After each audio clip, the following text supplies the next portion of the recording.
Yeah, we've got a new person chosen to become the next Secretary of Labor. The president's chosen Thomas Perez, who was in charge of the Civil Rights Division at the Department of Justice as an Assistant Attorney General, to be the next Secretary of Labor. He is a man who is controversial in some quarters. We've asked J. Christian Adams, a former United States Department of Justice official, to come on and talk about that. He knows a little bit about the background here.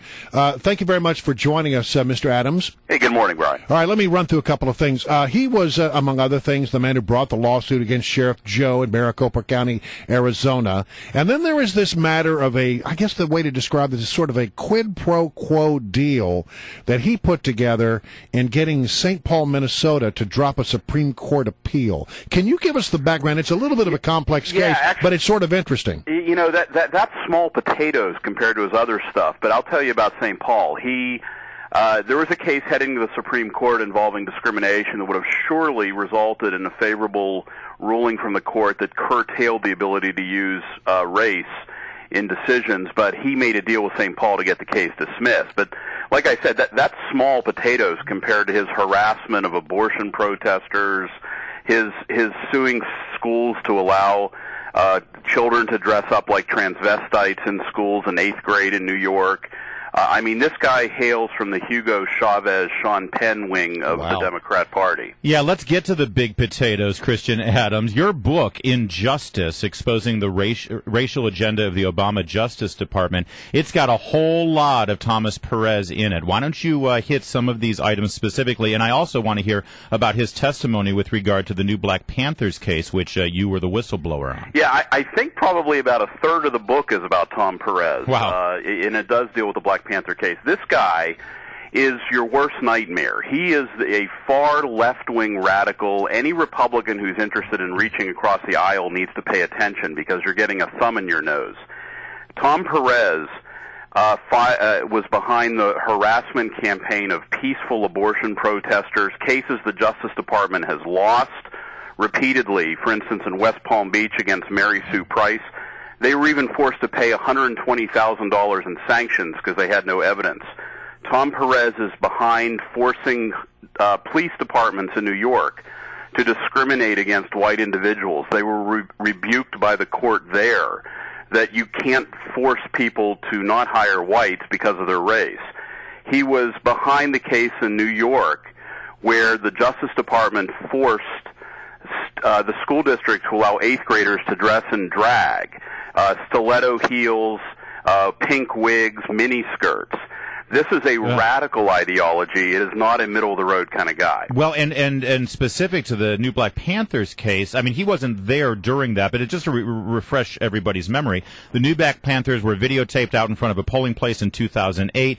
They're standing there with billy clubs. It became a bit of a sensation. The Bush Department of Justice, before they left office, they obtained a judgment against these guys, but then when the Obama DOJ came in, they dismissed the case. They basically let it fall through. What was Perez's involvement in this? Perez came a few months after the case was dismissed, but he came on when Congress started asking questions.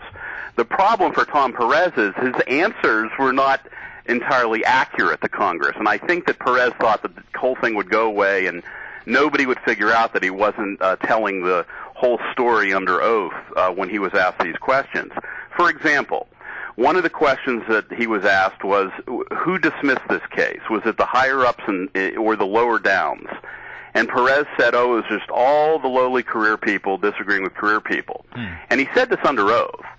And it later came out that that wasn't true, that in fact the political people of justice were highly involved in dismissing of the case. And we know this because Judicial Watch did a Freedom of Information Act and got the data, and it turns out it was the Obama appointees overruling the career people. That's exactly right, and it was in the documents themselves. And a federal judge, as a matter of fact, in that FOIA case that Judicial Watch filed, said that Perez did not give testimony that's squared with the documents. So there is a federal court ruling involving Tom Perez's veracity. That wasn't the central issue of the case, but it came up in the case. All right, so here's my question.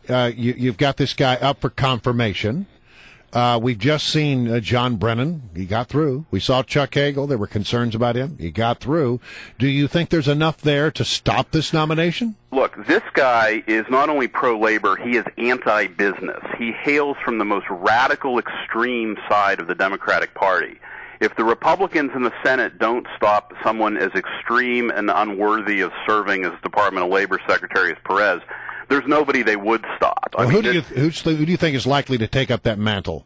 Well, look at the committee. You have senators like David Vitter in Louisiana, where Perez sent agents into his state welfare offices with wires to see if they were asking welfare recipients to register to vote.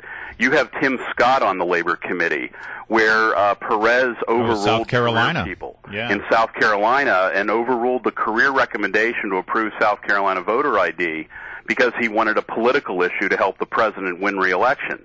So you have people on that Labor Committee who are going to be able to ask very tough questions of Tom Perez. Now, whether he testifies truthfully this time remains to be seen. Well, I mean, this sounds like the president paying back someone who has done his heavy lifting. Bingo, Brian. This is exactly right. This is a bone to the far-left racial groups who are interested in a progressive radical agenda, and they're going to get their man in Tom Perez. But, Christian Adams, aren't you just an embittered ex-employee of the Obama DOJ? I'm having so much fun, I could not be less embittered. Oh, yeah, I can smell your agenda a mile away, Adams. Thanks for joining us today. Larry. Always good to have you. Thank